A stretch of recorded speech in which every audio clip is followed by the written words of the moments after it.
অনেকদিন ধরে ভাবতেছিলাম তাল খাবো, কিন্তু সময় সুযোগ হয়ে ওঠে নাই, এই জন্য আর তাল খাওয়া হয় নাই। আমাদের অফিস বন্ধ থাকার কারণে সবাই একসাথে হলাম। এই মুহূর্তে সাব্বির বললো যে অনেকদিন তাল খাইনি, চল তাল খাই। তা গাছে ওঠার কেউ ছিল না, পরে আশরাফুলকে পাইলাম, ওরে গাছে উঠিয়ে দিলাম। আশরাফুলকে গাছে উঠিয়ে দিয়ে আমরা নিচে সবাই ওয়েট করলাম।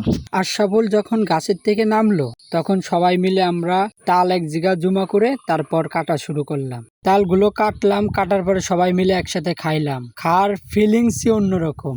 আজকে বিয়ে করতে পারি না দিয়ে বাড়ি তাল নিতে পারলাম না। আগামীতে বিয়েও করব, তালও নিব, বউ আর আমি দুইজনে মিলে একসাথে খাবো। আচ্ছা, যাই হোক, যারা ভিডিও এখন দেখছেন তাদের ভিতর থেকে যদি কেউ তাল খেতে চান তাহলে আমাদের সাথে যোগাযোগ করুন। আপনাদের তাল খাওয়ার জন্য যথাসাধ্য চেষ্টা করব। আমরা যারা গ্রামে থাকি তারা সব সময় এ সকল ফলমূল আমরা খেয়ে থাকি, তবে গ্রামের আনন্দটা অন্যরকম। শহরে এভাবে চলাফেরা করা যায় না এবং এক জায়গায় আড্ডাও এভাবে হয় না। তবে এই যে ঈদের ছুটি বা যে কোনো ছুটিতে আমরা অনেকেই এক জায়গায় হয়, অনেকেই কাজে ব্যস্ত থাকি। তো আমাদের সাথে থাকবেন। চলুন দেখা যাক কার কি প্রতিক্রিয়া।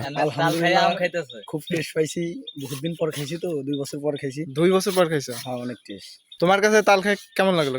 এই তাল খাওয়া আর মান্দা গাছের শিয়র খাওয়া একই কথা, ঠিক আছে? এটা অনেক পুষ্টিকর খাবার, কারণ এটা তো শহরের মানুষ পায় না খাতে, কারণ এরা এই গ্রামের ফিল বুঝবে কেমনে, ঠিক আছে? তাদের কাইন্ডা দেখাও, তাদের কাইন্ডা দেখাও।